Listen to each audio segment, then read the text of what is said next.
बिस्मिल्लाहिर्रहमानिर्रहीम। अस्सलाम वालेकुम। अशरफ गनी हुकूमत का खात्मा, अफगानिस्तान से 20 साल अमरीका और उसकी पपेट हुकूमत का खात्मा हो गया। अशरफ गनी काबुल छोड़कर ताजिकिस्तान फरार हो गए और अशरफ गनी ने डील के तहत अमरीका के साथ ये तमाम सूरत हाल की। अशरफ गनी इस वक्त निकल चुके हैं और उनके साथ अमरुल्लाह साले जहां पर वो मौजूद है, रशीद दोस्तम, ये सब लोग भाग गए हैं। लेकिन यहाँ पर एक अजीबोगरीब सूरत हाल होती है कि अशरफ गनी अहमद जई कबीले से ताल्लुक रखते थे और पश्तून थे। याद रखिएगा, आपको अब असल फर्क करना है असल और नकल पश्तून के अंदर। ये लोग जो है ये अमेरिका के पपेट और बुज़दिल थे। असल में जो सूरत हाल पैदा हो रही थी, इस वीडियो की अहम डिस्कशन चलती रहेगी, लेकिन इससे पहले आप वीडियो को लाइक करें, हकीकत टीवी को सब्सक्राइब कर लें और बेल आइकन पर जरूर क्लिक करें। आपकी स्क्रीन पर दोबारा मनाजिर चल रहे हैं। ये वो मनाजिर हैं जो असल में हेलीकॉप्टर आ रहे थे और ये सदारती महल की जानिब थे।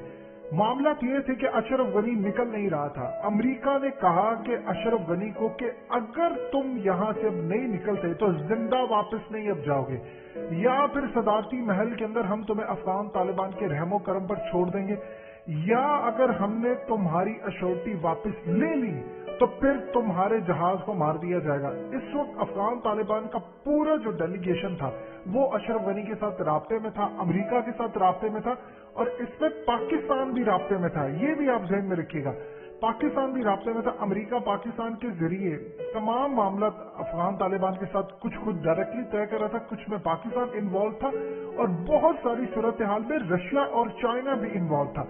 सो कुल मिलाकर हर तरफ से प्रेशर आ रहा था कि अशरफ गनी रिजाइन करे, निकले यहां से। अमेरिका ने 24 घंटे के अंदर अंदर अशरफ गनी को कहा कि अगर तुम नहीं निकलते तो फिर तुम जिंदा नहीं जाओगे, और इसके बाद अशरफ गनी ने यहां से निकलने का फैसला किया। अब वो डील क्या लेके गए हैं ये आपने समझना है। अशरफ गनी ने अमेरिका से बहुत सारी चीजें मनवाई हैं। अमेरिका के अंदर और दुनिया भर के अंदर उनके बहुत सारे जो लोग हैं उनको नेशनैलिटीज लेनी है, उनको जो प्रॉपर्टीज है नुकसान नहीं होगा फ्यूचर के अंदर। डॉलर्स भर भर के अमेरिकन ने उनको बैग दिए हैं, वो साथ लेकर गए हैं। और इसके साथ उन्होंने अमेरिका से ये डील की है कि दुनिया भर के अंदर जहां जहां उनकी फैमिलीज की हर जगह की जो प्रॉपर्टीज हैं उस पर अमेरिका उनसे हिसाब किताब नहीं लेगा, किसी तरह की कोई पूछगिछ नहीं होगी। असल में इस वक्त अमेरिका के अंदर कुछ मामला चले और जो बाद में अशरफ गनी के लिए खराब होने वाले हैं। वो मामला कुछ इस तरह के हैं कि अशरफ गनी को पैसा दिया था अमेरिका ने, और अमेरिका ने जब वो पैसा दिया कि आप अपनी फौज इन सब पर लगाएं, तो वो पैसा बजाय फौज पे लगाने के उसमें से अब तक जो फिगर आ रहे हैं 50% अशरफ गनी और टोले ने सारी करप्शन में जाया कर दिया। रशीद दोस्तम, मोइब हमदुल्ला, इन सब लोगों ने पैसा लूटा। अब हुआ यूं है कि उसने बना ली है अमेरिका समेत हर जगह प्रॉपर्टी। अब वहां पर केस खुल रहे हैं कि ये पैसा इनके पास आया कहां। यानी अशरफ गनी के जो भांजे, भतीजे, भतीजियां, जो उनके भाई और ये वो तमाम जितने भी उनके रिश्तेदार हैं जिन जिन के नाम पर उसने पैसा रखा, उनसे अब इन्वेस्टिगेशन वहां पर शुरू होने वाली है। और एफबीआई अमेरिका के अंदर काम कर रही है, इवन के वहां पर इंटेलिजेंस इदारे काम कर रहे हैं, वहां पर जो डिपार्टमेंट्स हैं उनके वो देख रहे हैं, और वो तमाम की तमाम इस इन्वेस्टिगेशन के ऊपर जो काम चल रहा है। अमेरिका से अश्योरिटी ली है अशरफ गनी ने कि इस चीज पर किसी सूरत काम नहीं किया जाएगा, मेरी प्रॉपर्टी, मेरा पैसा, मैं जहां भी जाऊं किसी सूरत मुझसे पूछा नहीं जाएगा। देखिए, अमेरिका का एक बात आप याद रखिएगा, अभी तो फिलहाल अमेरिका ने अशरफ गनी को जाने दिया है कि तुम यहां से जाओ। अशरफ गनी ने अमेरिका को दिया धोखा। कल भी जो रिकॉर्डेड मैसेज था वो साथ लेकर चला गया। अब इस पूरे खेल में अमेरिका को इस वक्त तकलीफ ये है कि मामला हो रहा है मजीद खराब। यानी आप देख लें अफगान तालिबान को उन्होंने कितनी रोकने की कोशिश की, वो नहीं रुके। इस वक्त अफगान तालिबान स्ट्रीट्स पर आ चुके हैं, काबुल में दाखिल हो चुके हैं और वो जाकर सिक्योरिटी संभाल रहे हैं। अशरफ गनी ने कहा था मैं किसी सूरत नहीं जाऊंगा जब तक अमेरिका से डील फाइनलाइज नहीं होगी। फैसला उसने कर लिया था, मैसेज भी उसने रिकॉर्ड करवा दिया था।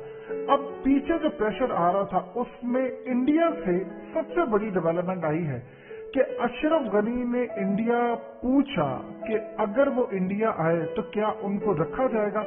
इंडिया की जाने से अशरफ गनी को इनकार कर दिया गया। देखिए, हारे हुए घोड़े से कोई भी कोई उम्मीद नहीं रखता और हारे हुए घोड़े पर कोई भी पैसा नहीं लगाता। अशरफ गनी इस वक्त पिटा हुआ मोहरा है। ना अमेरिका को उसकी जरूरत है, ना इंडिया को जरूरत है, और ना ही ताजिक उज़्बेक किसी को भी उनकी जरूरत नहीं है। अब पूरे का पूरा अफगानिस्तान इस वक्त कैप्चर हो चुका। आप अंदाजा कर लीजिए, इंडिया से राब्ता किया, इंडिया की जानिब से कोई यानी मशवरे के लिए भी इंडिया उसका फोन उठाने के लिए तैयार नहीं था। तो इस पूरे खेल के अंदर अशरफ गनी ने जो गेम किया वो है पैसा। अमेरिका यहाँ पर ये चाह रहा है, अब जो अफगान तालिबान इक़्तिदार में है, अब चूंकि अशरफ गनी यहाँ पर चला गया है और वहां पर जाकर आप देखिएगा अशरफ गनी अब किस तरह बयानात देगा, क्या मामला करेगा।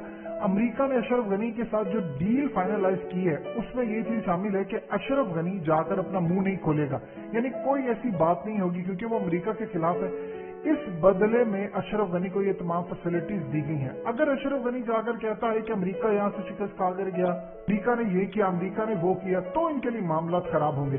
अब ये चाह रहे हैं कि अफगान तालिबान इस वक्त जंग रोकें, जंग रोकने के बाद वो टेबल पर आए और आकर बातचीत करें। अब जो मर्जी कर ले, अब असल में खेल शुरू होने वाला है। तो सही मायनों में बड़ा खेल है, वो है पाकिस्तान का, चाइना का और रशिया का। असल में जो पहले मामला होते थे वो होते थे इस्लामाबाद हो रहे हैं, कहीं हो रहे हैं। अब अफगानिस्तान के जो हुक्मरान है वो अफगान तालिबान है। अब वो जो भी मामला करेंगे वो सदारती महल में करेंगे, वो किसी को भी बुलाएंगे, वो कहेंगे आओ अफगानिस्तान आओ, यहाँ पर बैठकर डील करो। पहले तो उनका कोई ठिकाना नहीं था, अब तो उनके पास सारी चीजें हैं। यानी अब जो भी मामला होने हैं उसमें पलड़ा जो भारी होगा वो अमेरिकन का नहीं होगा, वो चाइना का होगा, रशिया का होगा, पाकिस्तान का होगा। फिर जाकर सूरत हाल आपके सामने आएगी कि इस वक्त स्मूथ लाइन क्या चल रही है। अशरफ गनी तब तक चुप रहेगा जब तक अमेरिका उसको पैसा देता रहेगा, उसकी प्रॉपर्टीज को नहीं छेड़ेगा।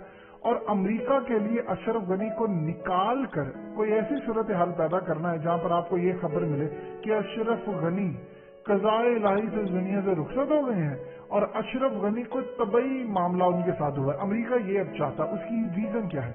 देखिए, अगर वो यहाँ पर कोई खून खराबे कुछ करके देगा, इस वक्त कुछ भी बुरा हो, कुछ भी बुरा हो, वो अमेरिका के खाते में जा रहा है, और कुछ भी अच्छा जो हो रहा है वो अशरफ गनी या अमेरिका या उसके इत्तेहादियों के खाते में नहीं जा रहा, वो सीधा अफगान तालिबान के खाते में जा रहा है। कभी आपने सोचा था कि बीबीसी ये बैठकर बात करेगा कि अफगान तालिबान ने सिखाया है दुनिया को कि आप जंग सिर्फ बहादुरी की बिना के ऊपर जीत सकते हैं। यानी आपने कोई भी जंग जीती, आपके पास असलहा है या नहीं है, लेकिन अगर आपके पास विल पावर है, आपके पास बहादुरी है, तो आप सुपर पावर को भी शिकस्त दे सकते हैं। उधर आप देख ले पेंटागन के स्पोक्स पर्सन, उन्होंने भी ये बात कह दी। उन्होंने कहा कि हमें कभी अंदाजा नहीं था कि अशरफ गनी हुकूमत और इनके जो भी फौज और इत्तेहादी और तमाम लोग हैं वो इतनी जल्दी हथियार डाल देंगे। अगर हमें पता होता तो हम अपनी स्ट्रेटजी डिफरेंट रखते। उधर से बरतानिया ने कह दिया है कि अमेरिका ने सबसे बड़ी गलती की है यहाँ से फौजें निकालकर। और डोनाल्ड ट्रंप को देख लीजिए, उसने तो सबसे बढ़कर बयान दिया। उसने कहा कि मुझे मिस कर रहे हो। तो अफगानिस्तान में अमेरिका का इस वक्त हशर हो रहा है। उसके बाद डोनाल्ड ट्रंप ने सारी दुनिया को कहा कि अगर मैं होता तो इज्जत से अमेरिकी फौज को निकालता, बातचीत होती और हम पराई जंग में जाते ही नहीं। लेकिन इस वक्त अगर हम निकल रहे हैं तो अमेरिका की बेइज्जती है। लिहाजा इस पूरी सूरत हाल के अंदर जो मामला सामने आया है उसमें अफगान तालिबान की अब तक की सबसे बड़ी विक्ट्री ये है कि उन्होंने एक गोली चलाए बगैर पूरे का पूरा अफगानिस्तान प्रॉपरली फतह कर लिया है और सारे के सारे इस वक्त इत्तेहादी हार गए।